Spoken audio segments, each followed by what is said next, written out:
कुरान उर्वतुल वुस्का, कुरान हब्लुम मतीन, कुरान हकीम, कुरान मजीद, कुरान तिबियान, कुरान हुदन, कुरान फुरकान, कुरान शिफा, कुरान रहमत। কোন শব্দ দিয়ে আপনি বলবেন আব্দুল কাদের হুজুরকে এখানে দাও, হুজুরকে এখানে দাও,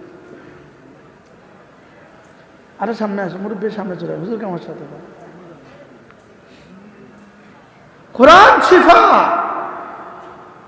শিফা লিমা ফিস সুদূর, হৃদয়ের সমস্ত পেরেশানি, সমস্ত অসুখের চিকিৎসা কোরআন।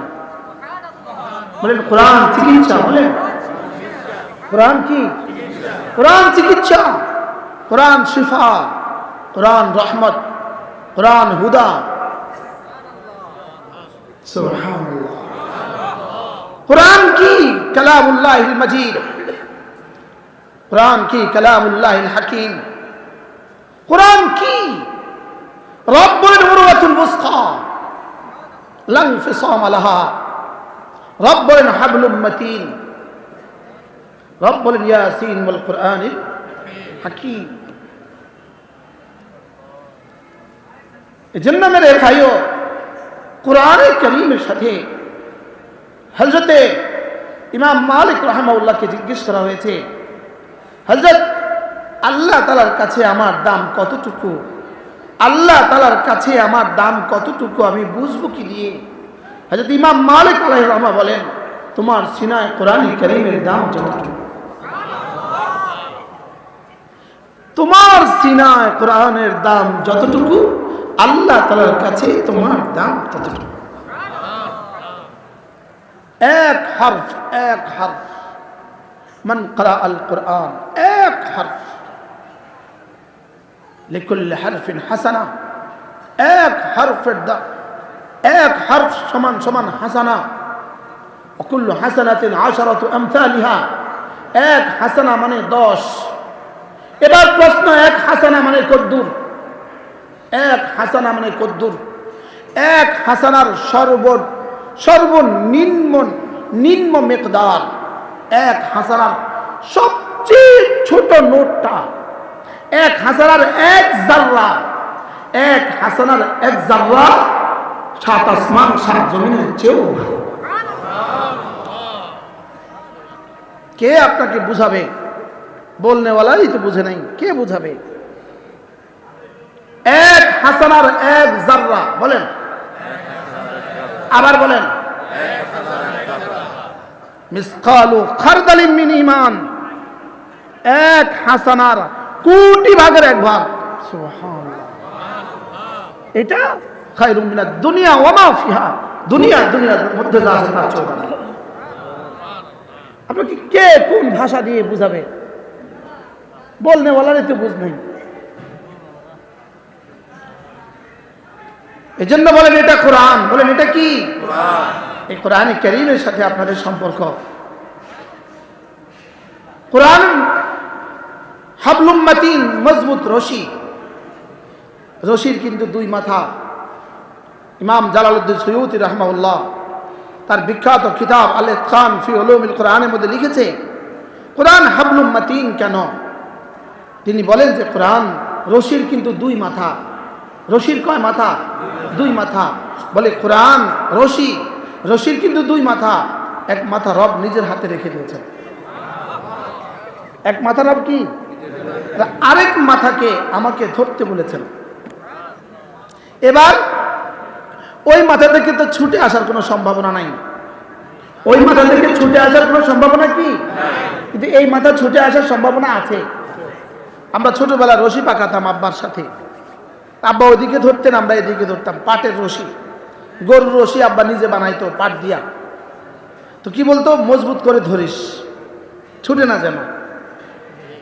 কি তো ধরে রাখতাম, মাঝে মাঝে ছুটে যেত। তো ছুটে দিলে আব্বা বকা দিত, গাধা কোথাকার, ছুটে কেন? তো মাঝে মাঝে আব্বার হাত থেকেও ছুটে যেত। আব্বা বলতো সরি। আব্বার হাত থেকে ছুটলে কি কিছু বলা যেত? আব্বা বলতেন সরি। লেকিন এখানে হাবলুম মাতিন, এখানে দুই মাথা, এক মাথা কখনো ছুটবে না। সুবহানাল্লাহ বলে, এক মাথা কখনো কি আরেক মাথা, আমার মাথা, আমার কাছের মাথা ছুটে যেতে পারে। এজন্যই এটাকে ওরওয়াতুল মুসকা, মজবুত করে ধরো। সুবহানাল্লাহ, এটাকে কি করো? এটা প্রথম পুরস্কার, প্রথম পুরস্কার কোরআনে কারীমের প্রথম পুরস্কার। বলেন কোরআনে কারীমের প্রথম পুরস্কার বলেন হুদাল লিল মুত্তাকিন। সুবহানাল্লাহ, কোরআনের প্রথম পুরস্কার কি বলেন? আলিফ লাম মিম যালিকাল কিতাব লা রাইবা ফীহি হুদাল লিল মুত্তাকিন। সুবহানাল্লাহ।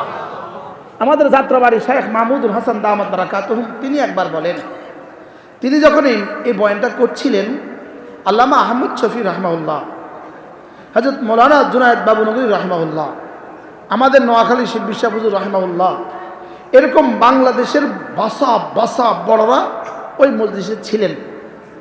সকলেই মাদ্রাসার কামরায় ছিলেন, কাসিমুল মাদ্রাসা। আর এখানে মসজিদে হযরত বয়ান করছিলেন আল্লামা মাহমুদুল হাসান দামাত বারাকাতুহুম। তিনি এক আজীব কথা বললেন। তিনি বললেন যালিকাল কিতাব, এটার তরজমা কি জানেন? তিনি বলতেছেন, সব উলামা একরাম বসা, এটার তরজমা কি জানেন? কে কি বলবে? সবাই তো তরজমা পারে, এটা সবাই তো কি পারে, আমরা তো সবাই তরজমা পারি। ওই কিতাব, যালিকাল কিতাব, বলেন বলেন, ওই কিতাব। এবার তিনি বলেন এটার তরজমা আমি একটা করছি। তিনি বলেন আমি একটা করছি। ধরে ওই কিতাব বললেন কেন? রব্বুল আলামিন যেন বলেন যালিকাল কিতাব, এই শুনো শুনো শুনো শুনো, তোমরা জান্নাত থেকে আসার সময় তোমাদের নবীকে আমি একটা কথা বলেছিলাম, হযরত আদম আলাইহিস সালামকে আমি একটা কথা বলে দিয়েছিলাম, তুমি যাও, ইহবিতু মিনহা জামিআ, যাও যাও তোমরা সকলেই জান্নাত থেকে নিচে নেমে যাও। ফাইম্মা ইয়াতিয়ান্নাকুম মিন্নী হুদান, আমার পক্ষ থেকে তোমাদের কাছে একটা হুদান যাবে। সুবহানাল্লাহ, কি যাবে? হুদান। হুদান, এখানে এই শব্দটাই মুখস্থ করেন, হুদান বলেন, কি যাবে? আমার পক্ষ থেকে তোমাদের কাছে একটা হুদান যাবে, হুদান যাবে, হুদান কি যাবে? ইম্মা ইয়াতিয়ান্নাকুম মিন্নী হুদান, আমার পক্ষ থেকে তোমাদের কাছে একটা হুদান যাবে, হেদায়েতের লাইন যাবে, হেদায়েতের গাইড বুক যাবে। সুবহানাল্লাহ। ফামান তাবিআ হুদায়া, ফামান তাবিআ হুদায়া, আমার এই হুদান মতে যে চলবা, আমার এই হেদায়েতের গাইডলাইন মতে যে চলবা, ফালা ইয়াদিল্লু ওয়ালা ইয়াশকা, সে আর জীবনে কখনো গুমরাহ হবে না। আশ্চর্য বিষয় হলো 1984 সালে আমরা ক্লাস 4-এ পড়ি, টুমচর মাদ্রাসা, হযরত মাওলানা হাবিবুল্লাহ মিসবাহ রাহমাহুল্লাহ টুমচর মাদ্রাসায় কোন প্রসঙ্গে জোহরের নামাজ পড়েছেন। জোহরের নামাজ পড়ার পরে মাদ্রাসায়, টুমচর মাদ্রাসা মসজিদে হুজুরকে বলেছে একটু কথা বলার জন্য। কোন সালে? 84 সালে। হুজুর রাহমাতুল্লাহ আলাইহি এই আয়াতে কারিমা তেলাওয়াত করছে, আর আমার এখন মনে হয়ে গেছে। তেলাওয়াত করে হুজুর বললেন, যে কোরআনে কারীমের বিশুদ্ধ তেলাওয়াত পারে, আর যে কোরআনে কারীমের বিশুদ্ধ তেলাওয়াত পারে এবং কোরআনে কারীমের সহি তরিকায় কোরআন বুঝে, সহি তরিকায় কোরআন বুঝে, বলেন কোরআনের বিশুদ্ধ তেলাওয়াত পারে আর সহি তরিকায় কোরআন বুঝে, ফালা ইয়াদিল্লু ওয়ালা ইয়াশকা, কিয়ামত পর্যন্ত সে কখনো গুমরাহ হবে না। সুবহানাল্লাহ বলেন না।